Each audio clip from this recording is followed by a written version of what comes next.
ายดีเด้อทุกท่านเนาะเอาพบกันเช่นเก่าเช่นเคยมื้อนี้พามายำรอบดักป่าเด้อพี่น้องเด้อเอาเป็นจังได๋ก็ลองไปติดตามนํกันเบิ่งรุ่นเบิ่งว่าสิมีแต้มมีโตบ่สิหมานบ่มื้อนี้นะเนาะไปกันเลย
2 แต้มพี่น้องตายตัวหนึ่ง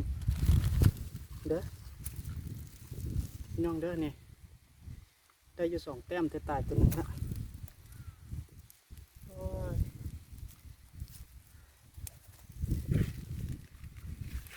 ตัวนี้จะเน่าสอยมาละเหม็นละจ้าจะเอาไปเฮ็ดเหงื่อกบพี่น้องบางทีมันนี่ได้ไปใส่ตุ้มกบ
2 แต้มปากกระจนพี่น้องปากกระจน2 แต้ม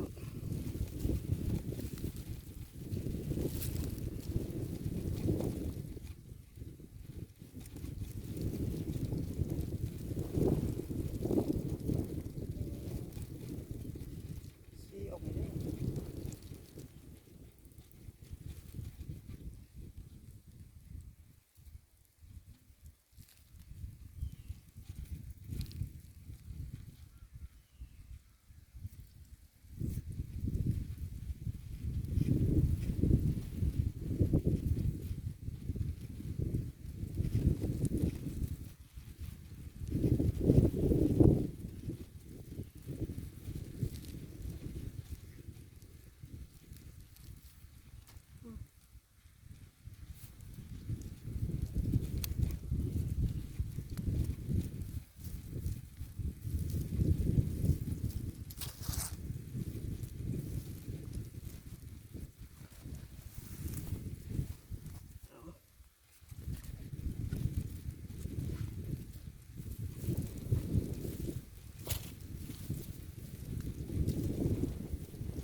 ต่อพี่น้องไปต่อ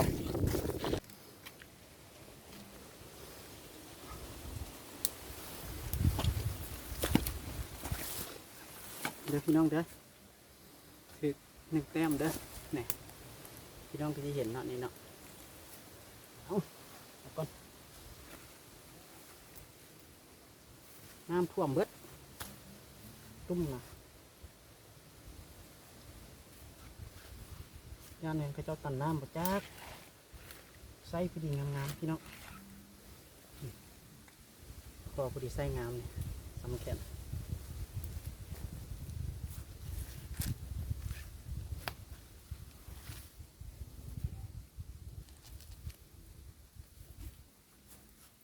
เอาเนี่ยพี่น้องผลงานมานี่พอได้อยู่ได้กินอยู่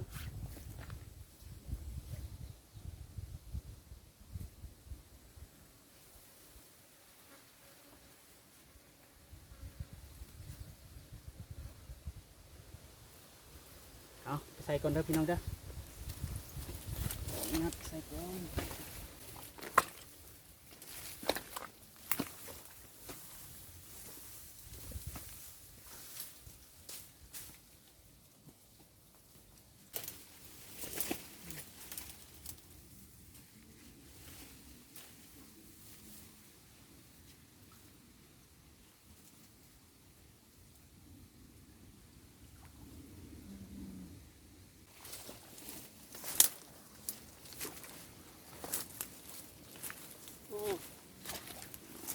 สรุปเด้อพี่น้องเด้อได้อยู่ประมาณหม่องครึ่ง กิโลบ่ได้หลายมื้อนี้นะเนาะบ่ได้หลายบ่หมานปานใด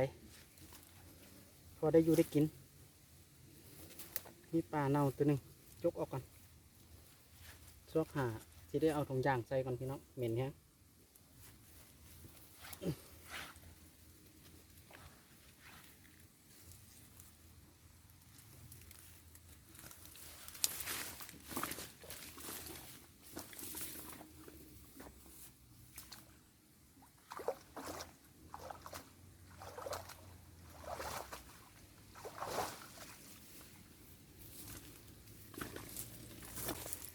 การย่ำรอบ